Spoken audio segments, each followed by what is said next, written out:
नमस्कार, NB news world में आप सभी का स्वागत है। मैं हूं धनेश्वरी दिवांगन। अब खबरें विस्तार से। देश की राजधानी दिल्ली के शकूर बस्ती में झुग्गियां तोड़ने के मामले को लेकर सियासी पारा चढ़ने लगा है। राजधानी की शकूर बस्ती में झुग्गियां गिराने का मामला गर्माता जा रहा है। आज कांग्रेस उपाध्यक्ष राहुल गांधी ने इस इलाके का दौरा किया। आम आदमी पार्टी ने इस मामले में सदन में धरना दिया। राहुल गांधी ने पीड़ितों से कहा कि आगे से जब भी झुग्गी तोड़ने की कार्यवाही हो तो आप मुझे फोन करें, एक भी झुग्गी टूटने नहीं दूंगा। पीड़ितों से मुलाकात के बाद उन्होंने कहा कि मेरे घर के दरवाजे हमेशा आपके लिए खुले हैं। अगर कभी भी किसी की झुग्गी तोड़ी जाती है तो मेरे घर आए, मैं आपके साथ खड़ा होऊंगा। राहुल गांधी ने कहा कि दिल्ली में आपकी सरकार है, ऐसे में उनके नेता प्रदर्शन क्यों कर रहे हैं। इसके जवाब में मुख्यमंत्री अरविंद केजरीवाल ने कहा कि राहुल गांधी जी अभी बच्चे हैं। उनकी पार्टी ने शायद उन्हें बताया नहीं कि रेलवे केंद्र सरकार के अंडर आती है, दिल्ली सरकार के नहीं। रेल मंत्री सुरेश प्रभु ने संसद में इस मुद्दे पर बयान देते हुए कहा कि झुग्गियां हटाए जाने की कार्यवाही से पहले ही बच्चे की मौत हो चुकी थी। लगातार कई बार झुग्गियों को हटाने का नोटिस दिया गया, लेकिन लोग वहां से हटे नहीं। ऐसे अतिक्रमण सुरक्षा और सफाई दोनों के लिहाज से सही नहीं है। उन्होंने कहा कि वे अरविंद केजरीवाल को इस मुद्दे पर बहस के लिए आमंत्रित करते हैं।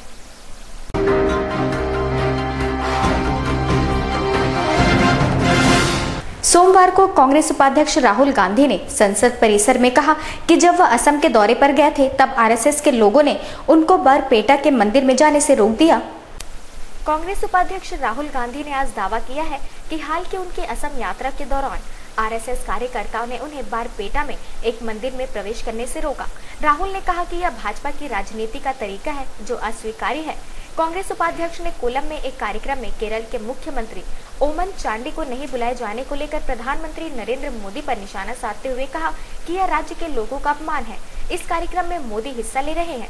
संसद भवन परिसर में गांधी प्रतिमा के समक्ष कांग्रेस सांसदों के साथ विरोध प्रदर्शन करने के बाद राहुल ने संवाददाताओं से बातचीत में पंजाब में कानून एवं व्यवस्था की स्थिति का विषय भी उठाया।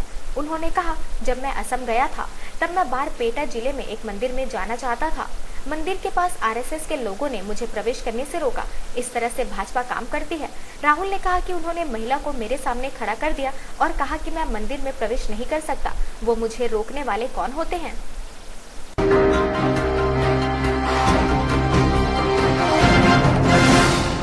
पाकिस्तान के साथ बातचीत पर विदेश मंत्री सुषमा स्वराज ने सोमवार को अपने बयान में कहा कि भारत का पाकिस्तान के साथ नवीन समय द्विपक्षीय वार्ता से हमारे समूचे क्षेत्र में शांति और विकास का नया अध्याय शुरू होगा।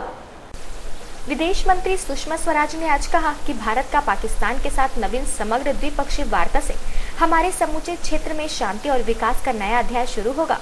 स्वराज ने भारत पाक संबंधों में नवीनतम घटनाक्रम पर राज्यसभा में दिए वक्तव्य में कहा कि सरकार पाकिस्तान समेत सभी पड़ोसी देशों के साथ शांतिपूर्ण और सहयोगात्मक संबंधों के प्रति वचनबद्ध है, जिससे दक्षिण एशिया में शांति एवं विकास के लिए जो प्रयास इस सरकार ने शुरू किए थे उसे आगे बढ़ाया जा सके। उन्होंने कहा कि पाकिस्तान के साथ इस नवीन वार्ता के दो उद्देश्य हैं: चिंता के विषय पर रचनात्मक बातचीत के जरिए समस्याओं का निराकरण करना और सहयोगात्मक संबंधों को स्थापित करना तथा इस दिशा में नए मार्ग तलाशना। व्यापार और संपर्क द्वारा लोगों के बीच आपसी संपर्क द्वारा तथा मानवीय पक्षों पर नई पहलों के माध्यम से समूचे क्षेत्र का कल्याण हो सकता है एवं आपसी समझ और विश्वास भी बढ़ सकता है।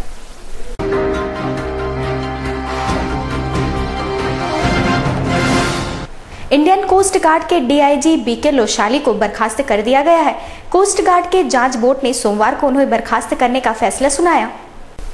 कोस्ट गार्ड के डीआईजी बीके लोशाली को बर्खास्त कर दिया गया है। कोस्ट गार्ड की ओर से जारी बयान के अनुसार लोशाली का कोर्ट मार्शल पूरा हुआ और उन्हें आईसीजी से बर्खास्त कर दिया गया। उनका कोर्ट मार्शल उस बयान के बाद किया गया जिसमें उन्होंने दावा किया था कि संदिग्ध पाकिस्तानी बोट को उनके आदेश पर उड़ाया गया था। गौरतलब है कि पिछले साल 31 दिसंबर को एक पाकिस्तानी बोट भारतीय सीमा में घुस गई थी और बाद में उसमें विस्फोट हुआ था। एक अंग्रेजी अखबार को लोशाली ने बताया कि वो पाकिस्तानियों को बिरयानी नहीं खिलाना चाहते थे, इसलिए उन्होंने बोट को उड़ाने का आदेश दिया। हालांकि बाद में वे अपने बयान से पलट गए और बयान से इनकार कर दिया था। इस बयान के बाद उन्हें इसी साल फरवरी में पद से हटा दिया गया था। उस समय से वे उत्तर पश्चिम क्षेत्र के चीफ ऑफ स्टाफ पद पर तैनात थे।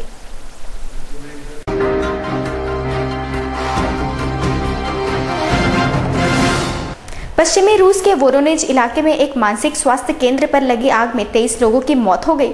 दक्षिण रूस के एक मनोरोग अस्पताल में आग लग जाने से 23 रोगियों की मौत हो गई और 23 अन्य घायल हो गए। शेष 24 रोगियों को सुरक्षित निकाल लिया गया। रूस के आपात मंत्रालय ने बताया कि अस्पताल की इमारत लकड़ी की बनी थी, जो आग में बुरी तरह नष्ट हो गई। देश के दक्षिण में वोरोनोज क्षेत्र में स्थित अल्फेरोको के गांव में शनिवार को मध्य रात्रि से पहले अंतर्राष्ट्रीय समय अनुसार रात 9 बजे अस्पताल में आग लग गई। अनेक दमकल वाहनों के साथ मौके पर पहुंचे आपात कर्मियों को आग पर काबू पाने में करीब 3 घंटे का समय लग गया। आग लगने के कारणों का तत्काल पता नहीं चल पाया है। आपात मंत्रालय ने बताया कि आग लगने के कारणों का पता लगाने के लिए जाँच शुरू कर दी गई है।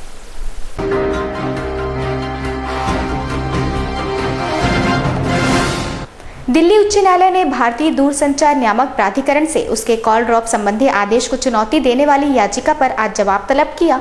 दूरसंचार मंत्री रविशंकर प्रसाद ने आज दूरसंचार कंपनियों से ढांचागत सुविधा में सुधार तथा कॉल ड्रॉप के मुद्दे को दूर करने को कहा। उन्होंने यह भी कहा कि अच्छी गुणवत्ता वाली सेवा देना उनकी जिम्मेदारी है। राज्य प्रशासनिक प्रशिक्षण संस्थान के कार्यशाला के दौरान अलग से बातचीत में प्रसाद ने कहा कि मैं उनको परिचालकों काम के लिए स्वागत करता हूं, लेकिन उन्हें यह ध्यान रखना चाहिए कि उनकी सेवाएं अच्छी हो।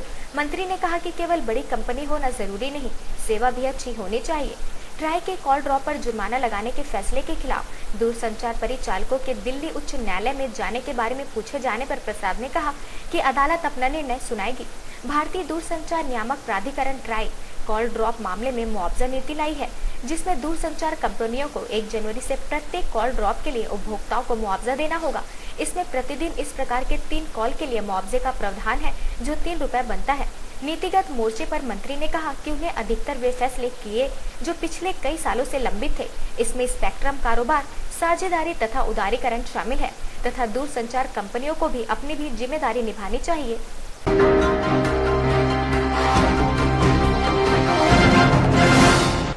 अभिनेत्री काजोल का मानना है कि पिछले 25 सालों के मुकाबले आज बॉलीवुड फिल्मों का स्तर काफी बेहतर हो गया है। बॉलीवुड अभिनेत्री काजोल का मानना है कि बीते 25 साल में बॉलीवुड में कई तरह से बदलाव हुए हैं। आज बॉलीवुड फिल्मों का स्तर काफी बेहतर हो चुका है। काजोल आखिरी बार film my name is Khan में दिखाई दी थी। इस समय वे अपनी आने वाली फिल्म दिलवाले के प्रमोशन में लगी हुई है। फिल्म 18 दिसंबर को रिलीज होगी। फिल्म में उनके साथ शाहरुख खान, कृति सेनन और वरुण धवन भी नजर आएंगे।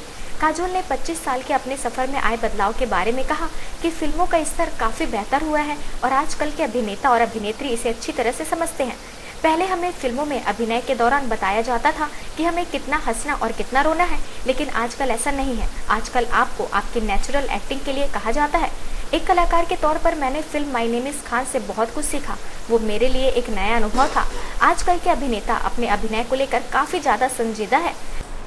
मुख्यमंत्री डॉक्टर रमन सिंह ने रायपुर जिले के तहसील और विकासखंड मुख्यालय आरंग में क्षेत्र के विकास के लिए लगभग 118 करोड़ रुपए के विभिन्न निर्माण कार्यों का लोकार्पण एवं भूमि पूजन किया।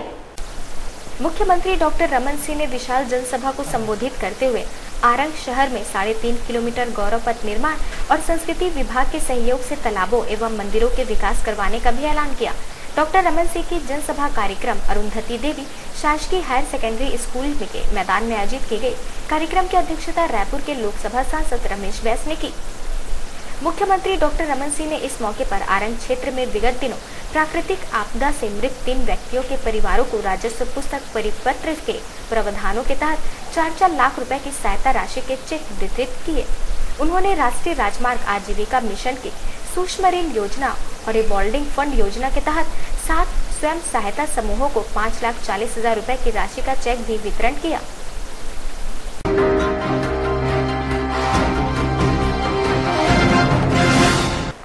राजधानी रायपुर के बैनन बाजार स्थित शासकीय महिला पॉलिटेक्निक परिसर में छत्तीसगढ़ राज्य कौशल विकास प्राधिकरण एवं ऑटोमोबाइल डीलर्स के संयुक्त तत्वाधान में 5 सेक्टरों में 11 जिले के प्रशिक्षित लगभग 100 युवाओं को प्लेसमेंट कैंप लगाकर रोजगार उपलब्ध कराया गया।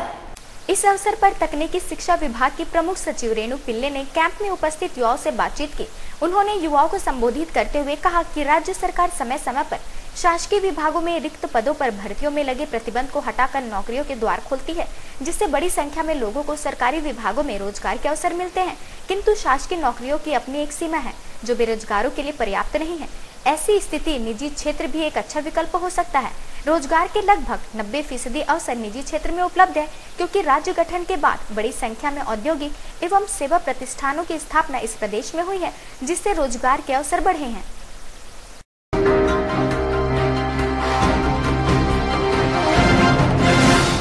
ताज़ा तरीन खबरों के लिए बने रहिए हमारे साथ NB न्यूज़ वर्ल्ड।